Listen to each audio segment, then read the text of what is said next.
42 years ago, we sent Voyager 1 into space to look for extraterrestrial life. Today we found it. 42 years, 6 months, and 3 days ago, on the 5th of September 1977, the space probe was launched from Earth and sent on an endless journey through space.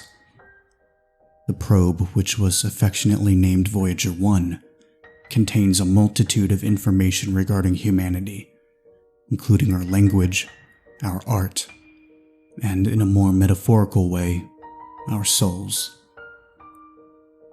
Today, the little machine is 22 billion kilometers away from Earth, the furthest reach of our species. Though not a manned vessel, it's still a part of us. Despite its distance, we're still keeping contact with it. And during its journey spanning almost half a century, it has given us an insight into the mysteries of the universe we thought we could only dream about. My own father spent most of his life on the project, and I have since followed in his footsteps. I dreamed about taking over his work, even as a 12-year-old kid, and eventually, these dreams would land me at NASA's doorstep. Little did I know that only a few years into my work, the one question that has plagued us since the dawn of mankind would be answered, forever changing the course of human history. Are we alone? On the 7th of December 2019, I arrived to the office after having been called in at 4 in the morning. I immediately noticed the panic that had erupted overnight, with my coworkers scurrying around the office, confused, horrified, but seemingly excited about a picture sent from Voyager 1. Monitors that usually displayed little more than numbers and boring graphs now all showed the same singular image, that of a blue planet. I approached one of the screens and studied the photograph. In many ways, the planet resembled Earth, with vast blue oceans and split landmasses, but none of the continents were recognizable to me, and the clouds hovering above were red, with a vague yellow tint. "Hey Dan, what's this?" I asked my neighboring coworker. At first, he barely noticed my presence, too engrossed in his own work as he stared at the screen with a mixture of terror and anticipation. "Hey, what's this picture?" I repeated. "It came from Voyager 1, he said, barely a whisper. It was a ludicrous statement. That last image sent from Voyager 1 had been received in 1990, the famous pale blue dot, an image we'd posted on the wall of our office for inspiration. Since that fateful day, our engineers turned the camera off to save the probe's memory, assuring we could still receive more valuable data in the future. "Don't be stupid, that's impossible," I said. "They turned the camera off decades ago." "Well, something turned it back on," he said with a shaky voice. His choice of words confused me. Instead of indicating that a person had done it, he had said something. "What do you mean? How is that even possible?"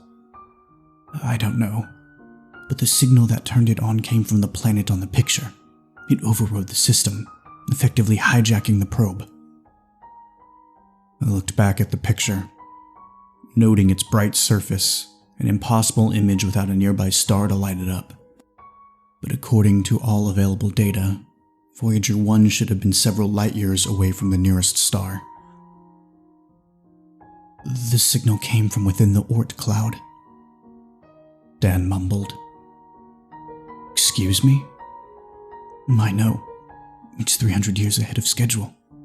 We rechecked it 5 times, it doesn't make any sense." Before I could ask any further questions, my supervisor called me into the main office.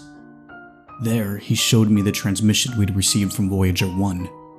Apparently, it wasn't just the picture, but a sequence of numbers and codes hidden within the radio signal. "Do you know what it means?" I asked after listening to the mess of sounds about 10 times. Well, that's why we called you in. We were hoping your father left behind any ideas about his work before he passed away. My dad was a magnificent man, brilliant in his own way but obsessed with finding the possibility of extraterrestrial life. Throughout the past century, Earth has picked up a multitude of different radio signals, most of them just an after effect from collapsing stars and random background radiation. However, among the mess of noise, several coherent messages have been filtered out from the symphony of the universe. The only problem was that we had no means with which to translate them. My father never could. He could only determine their origin, which fit perfectly with the current location of Voyager 1. Then it dawned on me that the last message coming from Voyager 1 wasn't just another random signal sent from a thus far unknown planet, but a mathematical key that could be used to translate everything we'd received so far. My theory was that the species that had hijacked the probe had used it to understand our language. We spent the next few days deciphering the message, desperately looking for the key. It took a lot of sleepless nights and countless amounts of caffeine, but eventually we found the answer. Without hesitation, we applied the decoder to all previous messages originating from the same region, first one having arrived in 1968. Though we had what was essentially an alien dictionary, the language they used contained so many foreign concepts, ideas we still don't understand. But what follows is the basics of what we've deciphered so far. December 7th, 1968. Is there anyone out there? March 15th, 2003. Help, help, help. October 23rd, 2010. They are here. September 19th, 2011. We did our best. Sorry.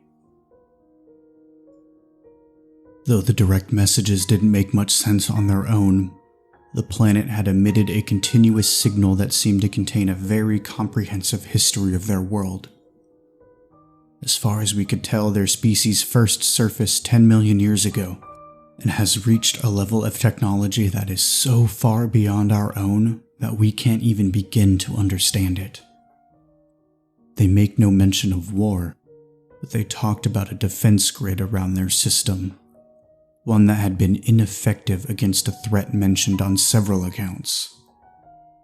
The most approximate translation of this threat has been termed the Iudex. Since the last distress signal in 2011, their planet fell silent. It was a heartbreaking discovery to finally find intelligent life other than our own, only to have it extinguished immediately. The more horrifying fact, however, was that their demise wasn't one of their own making. No. Their end had come at the hands of a far superior species, one able to travel through space only to wage war and destruction. Yet despite their end, a final message was sent through Voyager 1. One that wasn't calling for help or giving us a detailed history or ideas on how to reach them. Instead, they left us with a final warning, a simple message, and a translation key. All they said was, "You are next."